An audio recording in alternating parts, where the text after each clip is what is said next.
Muy buenos días, que Dios les bendiga.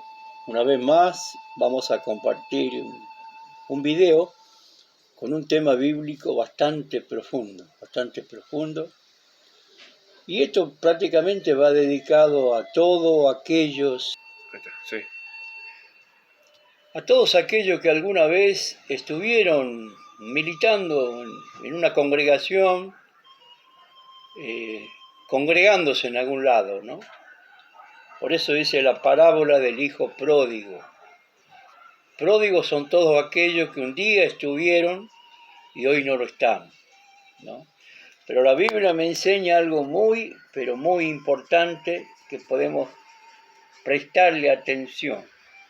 El tiempo que estamos viviendo es corto ya. Los acontecimientos que está pasando a lo largo y a lo ancho del mundo nos señala la Biblia que ya el tiempo es bastante cercano a lo que va a ocurrir, ¿no? Si usted ha visto un reloj de arena, la arena empieza a deslizarse suavemente hasta que se termina. Bueno, de acuerdo a la Biblia, dice en San Lucas, capítulo 15, verso 11, ahí habla de un hijo, ¿no? Dice, un hombre tenía dos hijos, ¿no? Y el menor de ellos dijo a su padre, Padre, dame la parte de los bienes que me corresponde. Y le repartió los bienes, ¿no? Él pedía su herencia que le correspondía por tantos años trabajando con el padre. Entonces el hijo reclamaba lo que era de él y el padre le repartió. Seguramente que le dio al hijo menor, que era en este caso, y al hijo mayor, ¿no? Pero ¿qué pasó después? Dice, no muchos días después, juntando todo, el hijo menor se fue lejos a una provincia apartada y allí desperdició sus bienes viviendo perdidamente, ¿no? Toda esa herencia que había recibido del padre, dice que lo desperdició viviendo perdidamente, dice, ¿no? Y todo cristiano tenemos una herencia, porque somos la herencia de Jesucristo, nosotros también nos corresponde. Por eso dice la Biblia que somos coherederos.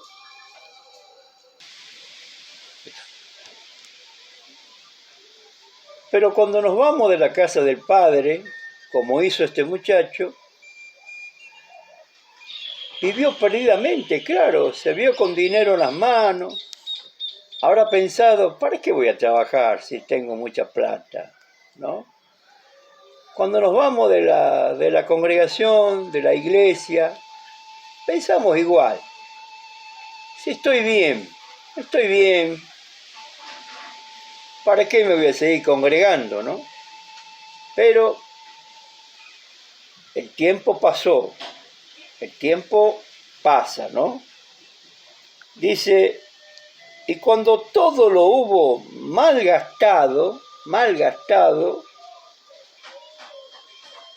dice, cuando todo lo hubo malgastado,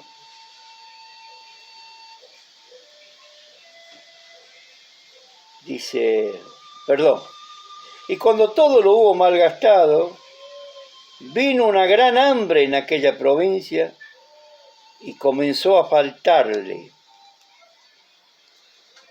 ¿Qué comenzó a faltarle? La comida, el alimento. Cuando nos vamos nosotros de la casa del Padre, vamos a sufrir las consecuencias. Quizá nos va a empezar a faltar lo que antes nos sobraba. A faltar, podemos decir, la paz, la tranquilidad, ¿no? Y entra la preocupación, entra la angustia, el qué voy a hacer. Este muchacho habrá pensado así, ¿no? ¿Qué voy a hacer ahora? ¿No? Porque... Y comenzó a faltarle. Y fue y se arrimó a uno de los ciudadanos de aquella tierra, el cual le envió a su hacienda para que apacentase cerdo. Yo esto lo llamo la decadencia espiritual, ¿no? Porque para un judío la palabra cerdo es mala, ¿no? Y este muchacho había decaído de tal manera que aceptó apacentar cerdo. En una palabra, cuidar cerdo. Cosa que ningún judío lo hace.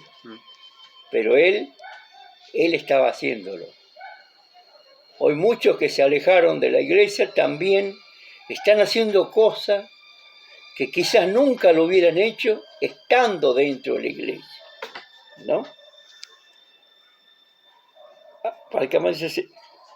Y deseaba llenar su vientre con las algarrobas que comían los cerdos, pero nadie le daba. Mire en qué situación estaba este hombre que un día había recibido una herencia. Quería alimentarse de la comida de los cerdos, la algarroba, que también es veneno para los judíos, porque la algarroba prácticamente era para alimentar a los cerdos, pero él quería comer, pero esperaba que alguien le dé. Pero claro, la gente que lo conocía, la gente que sabía que era un judío, nunca le habría ofrecido algarroba, ¿no?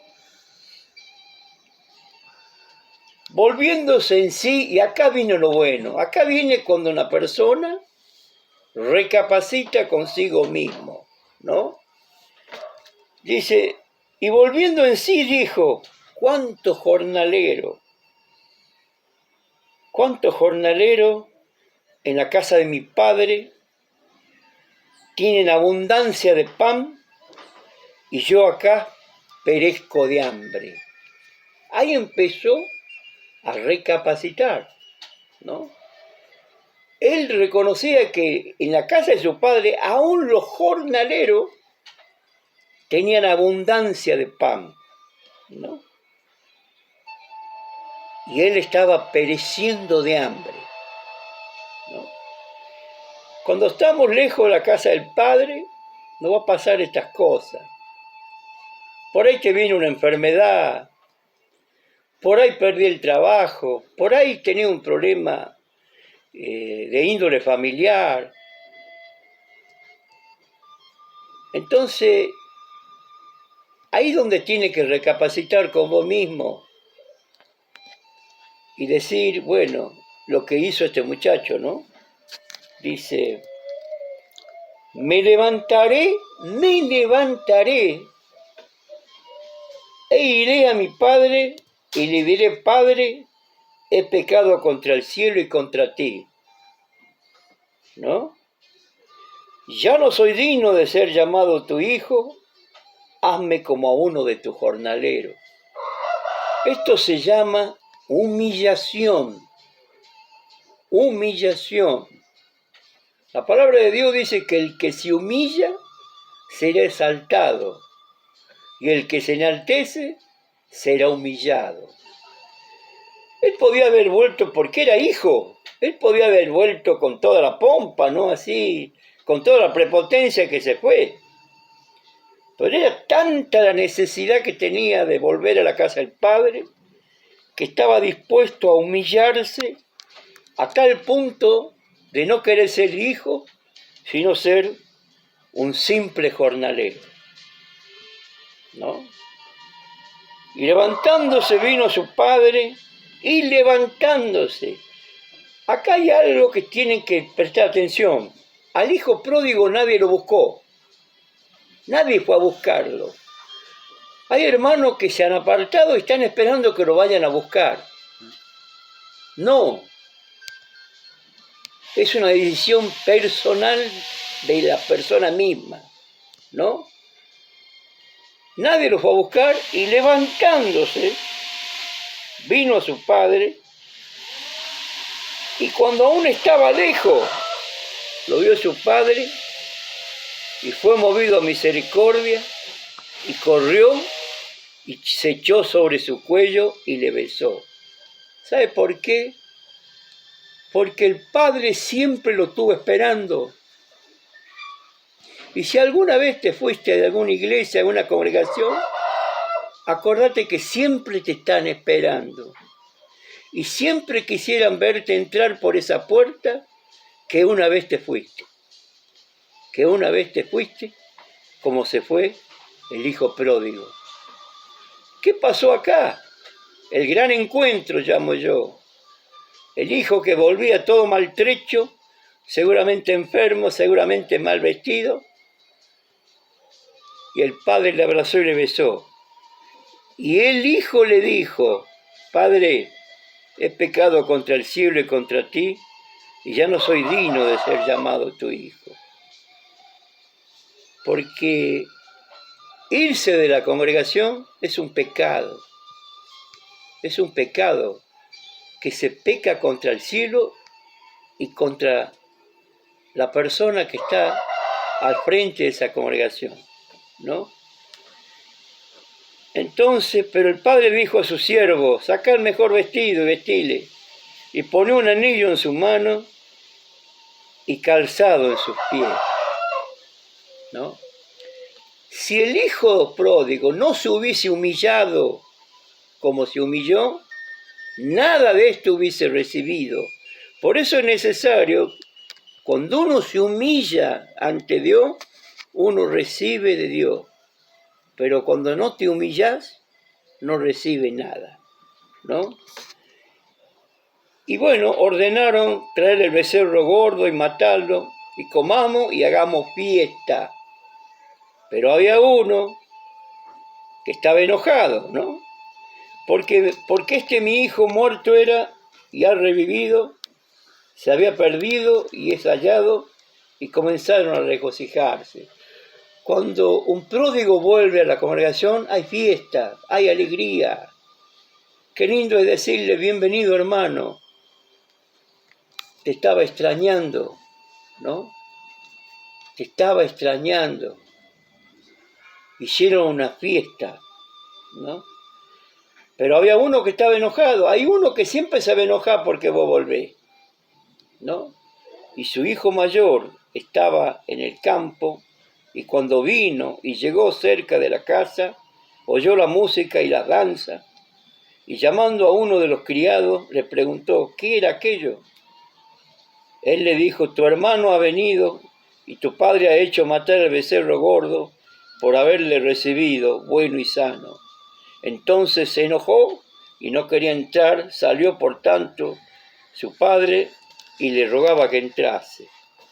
Mas él respondiendo dijo al padre, he aquí tantos años te sirvo, no habiéndote desobedecido, jamás y nunca me has dado ni un cabrito para gozarme con mis amigos. Esto habla de los hermanos que quizás son fieles en todo sentido a la palabra, que nunca faltaron a un culto, pero nunca gozaron de lo que tenían que haber gozado, como este muchacho. Nunca me diste un cabrito, pero escuche lo que le dice el padre. Pero él respondiendo dijo, pero cuando vino tu hijo que ha consumido tus bienes con ramera, ha hecho matar para el becerro gordo.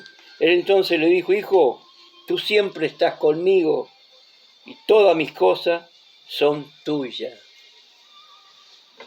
Eso es lo que muchos cristianos no saben. Aquellos que son fieles, aquellos que están, todas las cosas son tuyas. Es porque tienen que gozar de Dios. No tienen que estar ahí como estaba este muchacho, trabajando en la obra, pero nunca gozaron de los bienes de la obra, ¿no? Me refiero a lo espiritual. Bueno, para terminar este tema ya, si eres uno de esas personas, si eres un pródigo, Y quizás hace rato que estás en problemas. Quizás no estás bien. No andas bien. Es tiempo de hacer lo que el hijo pródigo hizo. Volver. No esperé que te busquen. Dios no busca a nadie. Dios no busca a nadie. Nosotros tenemos que buscarlo a Él. En ninguna parte de la Biblia dice que Dios te busca, te va a buscar. Sí, en el Antiguo Testamento. En el Antiguo Testamento, Él dice, yo mismo buscaré a mis ovejas, y eso se cumplió en Jesucristo. Cuando Jesucristo viene a la tierra, ¿qué viene a hacer? A reunir el rebaño que estaba disperso. Pero no espere que Dios venga a tu casa a buscarte. Tú tienes que ir hacia Él por tu necesidad, porque son grandes las necesidades que va a tener, porque la Biblia dice clarito, separado de mí, nada vas a poder hacer. Separado de mí, nada vas a poder hacer. Si hay algo que yo me animo a decir estas cosas, ¿sabe por qué? Porque soy un hombre que quisiera estar todo el tiempo en la congregación. Y sufro el día que no puedo ir. Por eso me siento autorizado. Bueno, esto yo te quería compartir. Esto te quería compartir para que ya no estés más como estaba este muchacho, ¿no? Padeciendo necesidades, pudiendo estar en la casa del Padre, gozando, sin ningún apremio, podemos decir así, como hoy muchos lo están. Yo a lo largo y a lo ancho del ministerio mío he lidiado con mucha gente que por años se apartó. Hace poco se reconcilió un muchacho que hace años estaba apartado y hoy se reconcilió y volvió a la casa del Padre. Yo creo que esto es lo mejor que puedes hacer. No te sientas mal porque dejaste de congregarte. No pienses que te van a mirar mal. No, te van a recibir con los brazos abiertos como fue recibido el hijo pródigo. Porque se te extraña y siempre se está orando por tu vuelta. Que Dios te bendiga ricamente y muchas bendiciones.